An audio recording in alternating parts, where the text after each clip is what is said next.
तो कैसे हो आप सब। मैंने पिछली वीडियो में आपको बताया था कि किस तरीके से गांधी जी ने बंगाल के जो हो रहे दंगे और कलकत्ता में हो रहे दंगे को जाकर बेलिया घाट में अपनी प्रार्थना सभा के द्वारा वहां पर रोकने की कोशिश करी। आज का जो टॉपिक है मैं थोड़ा सा इसे लेंथी बनाऊंगा, क्योंकि ये अगर मैं अलग अलग पार्ट में करूंगा तो शायद आपको समझ में ना आए, इसलिए मैं इसे थोड़ा सा लेंथी बनाना मेरी मजबूरी है। ठीक है, आज का जो टॉपिक है वो है देश का बंटवारा।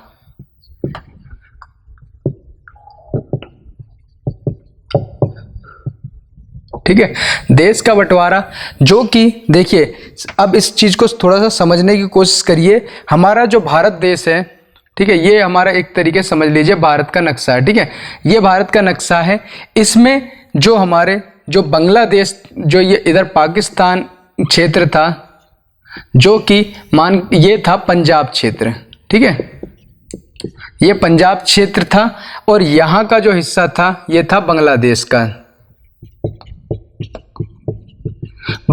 का क्षेत्र। यहाँ पर दोनों की जगह पर बंटवारा किया जाना था। यहाँ पर आधा हिस्सा जो कि पूर्वी बांग्लादेश था, यहाँ पर भारत को मिलने वाला था, और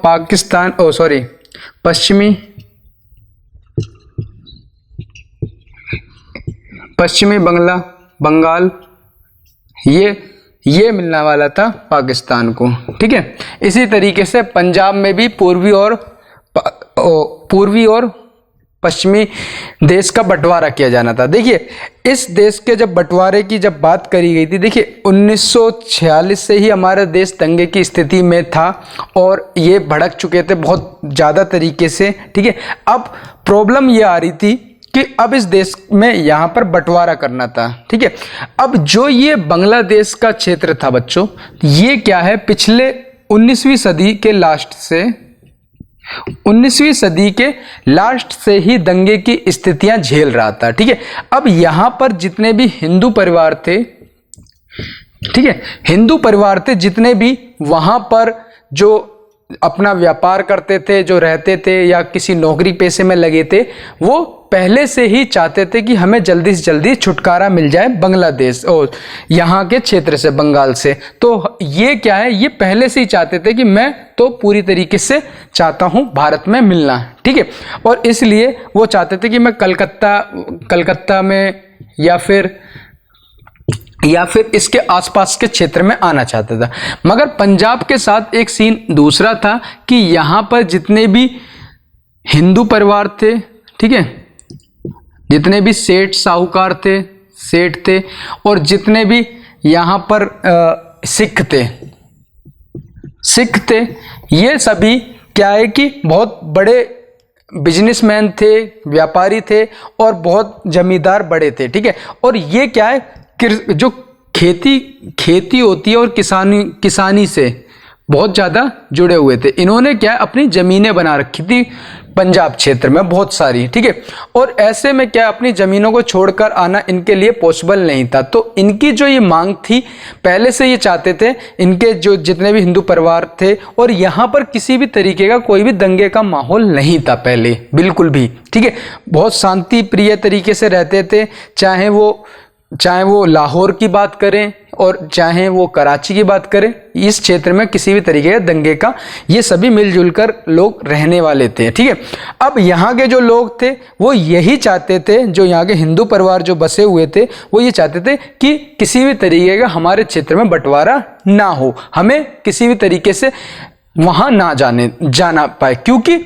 ऐसा प्रॉब्लम था कि सिखों के साथ एक और प्रॉब्लम थी कि सिखों का जो पूज्य स्थान है अमृतसर, ठीक है, अमृतसर है, वो हिंदुस्तान में आ रहा है। ठीक है, और जो उनके जो धर्मगुरु हैं नाना साहेब, उनका जो जन्म स्थान था ननका, वो पाकिस्तान में लगना था, बिल्कुल पाकिस्तान के बॉर्डर पर था। ठीक है, तो उन्हें सबसे ज्यादा दिक्कत इस चीज की थी। मगर सिखों ने अभी तक किसी भी तरीके का कोई भी मुसलमानों से समझौता नहीं किया था। ठीक है, अब ये बात आपको समझ में आई। अब दोनों क्षेत्रों के जो हिंदू का जो सोच थी मैंने आपको बताई कि बांग्लादेश के जो हिंदू परिवार थे वो तो चाहते थे कि मैं हिंदुस्तान में जल्दी से जल्दी मिल जाऊं, क्योंकि वो पहले से दंगे की स्थिति झेल रहे थे। पंजाब के जितने भी हिंदू परिवार थे वो नहीं चाहते थे। क्यों? क्योंकि उनकी पहले से वहां जमीनें थी, बहुत बड़े बिजनेस थे और पहले से वो तरक्की थे और उन्होंने किसी भी तरीके की दंगे की स्थिति पहले नहीं देखी थी और वो चाहते थे कि किसी भी तरीके से हमें ना आया जाए। अब क्या हुआ कि 16 अगस्त को बंटवारे का जो मैप था वो तैयार हो चुका था, ठीक है, 16 अगस्त तक। अब ये मैप किस तरीके से तैयार हुआ था वो मैं आपको थोड़ा सा रिवाइंड करा देना चाहता हूं कि लगभग 5 हफ्ते का टाइम दिया गया था रेडक्लिफ को। रेडक्लिफ कौन थे? रेडक्लिफ थे इंग्लैंड के जज, ठीक है, और जो लास्ट गवर्नर थे उन्होंने उन्हें बुलाया था और ये कहा था कि जल्द से जल्द इस देश के 2 हिस्से कर दिए जाए और बंटवारा कर दिया जाए। उनको सिर्फ दिया गया था 5 सप्ताह का टाइम रेडक्लिफ को। रेडक्लिफ, ये इनका नाम पूरा कुछ और भी है, ठीक है, ये सरनेम था रेडक्लिफ। 5 सप्ताह का टाइम दिया था। ये जुलाई के स्टार्टिंग वीक में आ गए थे, सप्ताह में ये स्टार्टिंग वीक में आ गए थे जुलाई के, और इन्हें क्या है सिर्फ 5 सप्ताह का टाइम दिया था, मतलब लगभग 1 महीने कुछ दिन का टाइम दिया था कि आपको जल्दी से जल्दी देश का बंटवारा करना है, ठीक है। अब इन्होंने क्या किया, इन्हें 4 लोगों की एक टीम दी गई थी, ठीक है। 4 लोग में कौन कौन थे? 4 लोग में 2 मुस्लिम थे, 1 सिख था और 1 हिंदू था। अब इनके साथ प्रॉब्लम ये आ रही थी, ये जब भी इनसे रेडक्लिफ से एडवाइस करते थे अपने उसके लिए, अपने हिस्सों के लिए, अपने मांग के लिए, तो ये आपस में ही लड़ जाते थे। तो इन सबको रेडक्लिफ ने हटा दिया था कि ये किसी काम के नहीं है, ये आपस में ही लड़ जाएंगे, ठीक है। अब रेडक्लिफ की उन दिनों की कुछ बातें मैं थोड़ा सा रिवाइंड कराना चाहता हूँ। उन्होंने खुद कहा था कि मेरे इस निर्णय से लगभग 8 करोड़ लोगों को नुकसान होगा और ये मेरे खून के प्यासे भी बन जाएंगे। मैं नहीं चाहता कि मैं इनके हाथ लगूं।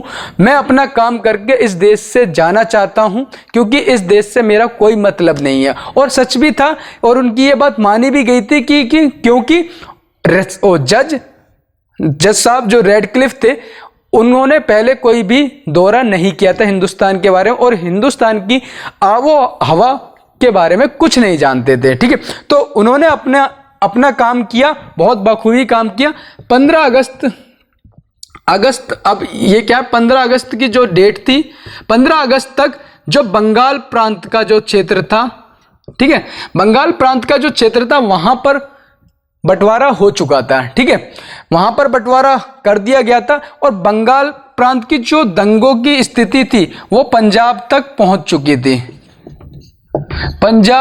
चुकी थी और यहां पर जो बंटवारा हुआ था, ठीक है, 16 अगस्त तक, वो उस बंटवारे से बिल्कुल भी मुसलमान खुश नहीं थे, ठीक है, मुसलमान बिल्कुल खुश नहीं थे। और उससे ज्यादा जो दुखी थे वो सिख थे, क्योंकि उनके साथ प्रॉब्लम ये आई थी, वो पहले जो मांग रख रहे थे वो ये कह रहे थे कि किसी भी तरीके से हमें कहीं भी ना जाने दिया और ये बंटवारा रुक जाए, ठीक है, मगर वो नहीं हो पाया। फिर उनकी दूसरी मांग ये थी कि हमें कम से कम अपने ननकाना साहिब जो गुरुद्वारा है, जो कि लाहौर और जो पाकिस्तान प्रांत में पड़ रहा था, उसमें हमें आने जाने का कोई मनाही ना करी जाए, ठीक है। मगर यह बात जब नहीं मानी गई तो ऐसे में सिखों द्वारा खालिस्तान की मांग की गई, मतलब कि अपना एक अलग देश सिखों द्वारा, क्योंकि जो उनकी नवयुवक थे, जो इतने भी थे, वो कनाडा वगैरह में बसे हुए थे और उनके द्वारा खालिस्तान की नए देश बनाने की मांग करी गई। मगर जिस तरीके से इस देश का जो बंटवारा चल रहा था 1947 में और लास्ट में आज़ादी का टाइम चल रहा था, उस टाइम पे ना तो हिंदुओं ने इस बात को सीरियस लिया, ना ही मुसलमानों ने सीरियस लिया। मगर एक चीज का यहाँ पर पॉइंट ऑफ व्यू बहुत ज़्यादा बिगड़ा कि जो हमारी जो बंगाल द्वारा जो दंगों की स्थिति जो फैलाई गई थी वो पंजाब में बहुत उग्र और तेज हो गई। क्यों तेज होगी? क्योंकि यहां पर जो बंटवारे की लाइन खींच दी गई थी रेडक्लिफ द्वारा, तो ऐसे में क्या हुआ कि जो यहां पर जो पाकिस्तान प्रांत में जो हिंदू परिवार बचे थे उनको हिंदुस्तान में आना था, और जो हिंदुस्तान के जो परिवार बचे थे मुस्लिम, वो पाकिस्तान में जाना था। तो ऐसे में क्या हुआ कि जो सिख थे, सिख के गिरोह हिंदुस्तान में घूमने लगे और वो मुसलमानों पर आग बरसाने लगे, मौत के घाट उतारने लगे। उधर हिंदुस्तान और पाकिस्तान में भी यही चल रहा था कि हिंदुओं को मारा जा रहा था और मारने के साथ साथ उनको वहां पर भेजा जा रहा था। एक रिपोर्ट बताई जाती है कि लगभग कम समय में जो सबसे बड़ा रिकॉर्ड है, जो सबसे कम समय में, वो हिंदुस्तान पाकिस्तान का बंटवारा ही है, जिसमें 1 करोड़ लोग, लगभग 1 करोड़ लोग जो इधर से उधर हुए थे, मतलब इस देश से उस देश में और उस देश से इस देश में हुए थे। और इसके बीच में लगभग जो आर्मी का आंकड़ा है, जो पंजाब की एक सेना के रूप में वहां पर लगाई गई थी, पंजाब बल के नाम पर, जो कि आगे फेल हो गई थी सेना, उसके बारे में भी बात करेंगे। पंजाब बल के नाम से एक सेना लगाई थी, उनका रिकॉर्ड था लगभग 15,000 लोग इस आने जाने में मारे गए थे। और ये 15,000 सिर्फ आंकड़ा था, लगभग 4 गुना इसके मारे गए थे जो व्यक्ति इस दंगे के आने जाने में मारे गए थे। ठीक है, तो यहां पर क्या हुआ कि अब एक पल और मैं बताना चाहूंगा कि खुद प्रधानमंत्री नेहरू जी ने हवाई यात्रा के द्वारा देखा था कि 1 लाख लोग जो कि पंजाब साइड से, सॉरी पंजाब कह रहा हूं, हिंदुस्तान से पाकिस्तान जा रहे थे, हिंदुस्तान से पाकिस्तान जा रहे थे। और पाकिस्तान से जो सताए हुए सिख और हिंदू परिवार थे, जो अपना सब कुछ खो चुके थे, जमीनें, बिजनेस और अपने भी खो चुके थे, लगभग 70,000 लोग आ रहे थे। ठीक है, अब यहां पर उनके बीच में क्या, अमृतसर जो जगह है, अमृतसर से होकर निकलना था दोनों को, और दोनों एक ही उसमें थे। तो खुद नेहरू जी ने यह कहा था कि इन दोनों का जो रास्ता है वो डाइवर्ट कर दीजिए, नहीं तो हो सकता है वो दंगे की स्थिति बन जाएगी। और वो चीज शायद आपने देखा होगा, गदर मूवी में भी दिखाया गया है, ये वही स्थिति थी। यहां पर जो ये चल के आ रहे थे, लगभग 10 मील का फासला दूरी तय करके आ रहे थे, ये हिंदुस्तान से जो पाकिस्तान जा रहे थे, और उनके जो 70,000 लोग आ रहे थे पाकिस्तान से, उसका वो अपना सब कुछ खो चुके थे उन्होंने, वो इतने उग्र और गुस्से में भरे हुए थे जिसकी कोई कल्पना नहीं की जा सकती है। तो ऐसे में क्या हुआ कि जो हिंदुस्तान से और पाकिस्तान से जो लोग आए थे, वो कहां पर, वो दिल्ली में जाकर ठहराए थे। कहां? दिल्ली में। दिल्ली में आपको पता है पुराने किले में एक मूवी बनी हुई है, कौन सी है, भाग मिल्खा भाग। हाँ, भाग मिल्खा भाग में भी ये सीन दिखाया गया है, आप देख सकते हो। ठीक है, तो दिल्ली में आकर ठहरे थे। अब स्थिति ये हो गई कि दिल्ली में आकर वो ठहरे थे, और जो ये व्यक्ति थे बहुत ज्यादा उग्र थे। उधर 2 सितंबर का वक्त था, ठीक है, सितंबर महीना चालू था। यहां पर जो बंगाल क्षेत्र में एक बार फिर दंगे दोबारा से चालू हो गए। दंगे किस तरीके से चालू हुए, यहां पर कि जो जगह थी ना जहां पर प्रार्थना सभा का आयोजन किया था, खुद कलकत्ता में जाकर महात्मा गांधी ने, ठीक है, और जो वो जगह थी बेलिया घाट। ठीक है, और दूसरा क्या है कि निरोला करके एक जगह है बंगाल में, वहां पर बहुत ज्यादा मार काट होने लगी, 50 से ज्यादा हिंदू मारे गए थे। तो ऐसे में क्या हुआ, उन्होंने, ये जो हमारे गांधी जी थे, उन्होंने एक बार फिर से उपवास करने की इच्छा जाहिर की कि मैं जाकर फिर से उपवास करूंगा इनके लिए और ये दंगे ना करें। तो ऐसे में उनका जो पर्सनल असिस्टेंट था, उन्होंने ये कहा था कि अगर आप ऐसे में उपवास करने जाते हैं, अगर मान लीजिए आपको कुछ हो जाता है, तो आपको कुछ हो गया तो ये जो दंगे की स्थिति है और भड़क सकती है, तो आप मत जाइए। तो ऐसे में महात्मा गांधी जी ने अपने 2 शब्द कहे थे कि अगर ऐसी कोई स्थिति होती है और अगर मुझे कोई मारता है तो चलिए मैं उसके लिए जिंदा तो नहीं रहूंगा, मगर उन्होंने इस चीज को, और मैं अगर इस दंगे की स्थिति को रोक पाया वापस जाकर, तो ऐसे में मेरे लिए बहुत बड़ा योगदान होगा इस देश के लिए। और वो 2 सितंबर को वापस बंगाल साइड चले गए थे अपने द्वारा, वहां पर इस दंगे को रोकने के लिए। और उन्होंने घोषणा कर दी कि मैं उपवास तब तक नहीं तोड़ूंगा जब तक कि आप दंगों को नहीं रोकेंगे। इनका उपवास लगभग 3 दिन तक चला और वाकई में ही ये सोचने वाली और देखने वाली बात थी कि 3 दिन के अंदर, 3 दिन बाद वहां पर जो स्थिति ये थी कि जितने भी दंगाई थे वो सभी ने अपने हथियार लाकर महात्मा गांधी जी के सामने समर्पण कर दिए और बता दिया कि हम अब दंगे नहीं करेंगे।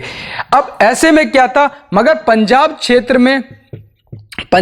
में दंगे चल रहे थे। तो यहां पर जब गांधी जी ने बंगाल साइड के जो दंगे थे वो रोक चुके थे, अब यहां के तो दंगे रुक गए थे, ठीक है। अब गांधी जी ने दौरा किया दिल्ली में दौरा किया और दिल्ली में से सोचा था उन्होंने कि दिल्ली से जाएंगे पंजाब, और पंजाब में क्योंकि मारकाट बहुत ज़्यादा हो रही थी, बॉर्डर का था हिंदुस्तान, यहाँ के मुसलमान मारे जा रहे थे, उधर से हिंदू मारे जा रहे थे, एक दूसरों का सफाया किया जा रहा था, सिख बहुत ज़्यादा किलसे हुए थे क्योंकि एक तो उनकी मांग पूरी नहीं की गई थी किसी भी तरीके की, साथ में क्या है कि उनके अपने मारे जा रहे थे, उन्होंने अपनी ज़मीनें छोड़ चुके थे। तो ऐसे में वहाँ पर पंजाब में बहुत दंगे हो रहे थे और मतलब हजारों की संख्या में रोज लोग मारे जा रहे थे। ऐसे में क्या हुआ कि महात्मा गांधी दिल्ली आए। दिल्ली में एक और माहौल बिगड़ गया। क्या माहौल बिगड़ गया कि ऐसे में जो व्यक्ति पाकिस्तान से हिंदू और पंजाबी आए थे, यहाँ पर जो रुकाए गए थे पुराने किले में, ठीक है, दिल्ली में जो पुराने किले में रुकाए हुए थे, उन्होंने क्या किया, पुराने किले को तो छोड़ दिया और जितने भी दिल्ली में मुसलमान परिवार थे उनको नरसंहार कर दिया, उनके घरों में लूटपाट चालू कर दी और उनको मार पीट के, मार कूट के उनको बाहर करके अपने कब्जे कर लिए, उन्होंने अपने कब्जे कर लिए। और वहां पर जाकर इतनी ज्यादा लूटपाट मच चुकी थी कि जितने भी मुस्लिम थे लगभग पुराने किले में, तो मुस्लिम जितने भी परिवार थे वो सारे के सारे अपने घर छोड़ चुके थे। पुराने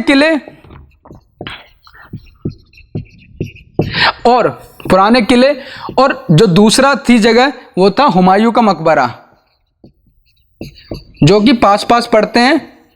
यहां पर सारे सारे दिल्ली के जितने भी मुसलमान थे वो यहां पर आकर उन्होंने शरण ली थी इनकी मजबूत दीवारों के सामने आकर। और ये कोई छोटे मोटे मुसलमान परिवार नहीं थे, ये वो मुसलमान परिवार थे जिनके पास मर्सिडीज और उस टाइम की बहुत लग्जरी गाड़ियां तक थी। उन्होंने अपने आकर यहाँ शरण ली थी और उनके जितने भी घर थे उन पर सरदारों ने सिखों ने और हिंदुओं ने वहां पर कब्जा कर लिया। आज भी आप देखेंगे जाकर दिल्ली का जितना भी पुराने किले का आसपास का क्षेत्र है वो सभी के सभी क्षेत्रों में सिख परिवार वहां पर रहते हैं और ये सभी वो परिवार हैं जो पाकिस्तान से आए थे, ठीक है। मगर वो जगह किसकी थी, वो मुस्लिम परिवारों की थी, ठीक है। मगर यहाँ पर क्या हुआ कि यहाँ पर अब इन्होंने जब यहाँ पर आकर शरण ली, तो ऐसे में जब महात्मा गांधी बंगाल दौरे से दिल्ली पहुंचे थे, जिनका प्लान था कि मैं पंजाब जाऊंगा, वहां पर जाकर दंगे रोकूंगा, मगर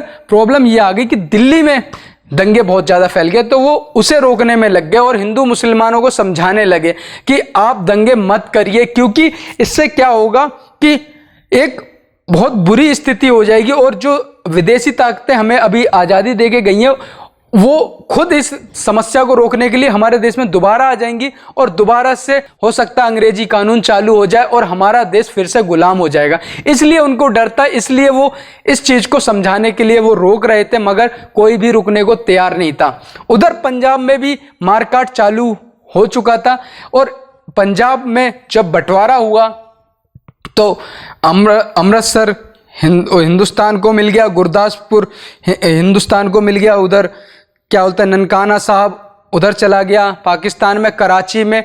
तो इस तरीके से वो दौर मैंने आपको बताया कि हाँ, इस तरीके से दंगे के टाइम पर ये स्थितियां बिगड़ी थी। गांधी जी ने बहुत अपने द्वारा संभालने की कोशिश करी गई थी कि हाँ कि इसे संभाला जाए, मगर मैं आपको बता दूं कि जो प्रधानमंत्री बने थे दोनों देशों के, उन्होंने सिर्फ ऊपरी तौर से दौरा किया। उन्होंने किसी भी तरीके से, चाहे वो नेहरू जी हों चाहे मोहम्मद जिन्ना हों, जिन्होंने पाकिस्तान में उन्होंने कराची के 2 बार दौरे किए थे और लाहौर और कराची में उस टाइम पे बहुत ज़्यादा दंगे हो रहे थे, हिंदुओं को मारा जा रहा था। हद से ज़्यादा, और उन्होंने दोनों बार दो रुख किए थे, वो अपनी सेना की सुरक्षा में किए थे और उन्होंने कोई भी रोकने की कोशिश नहीं की। इधर यहाँ पर नेहरू जी के द्वारा भी हवाई यात्रा के द्वारा देखा जा रहा था। स्थिति जो भी रही हो, दोनों प्रधानमंत्रियों ने कोई भी किसी भी तरीके का ये जो नरसंहार था उसे रोकने की कोशिश नहीं करी।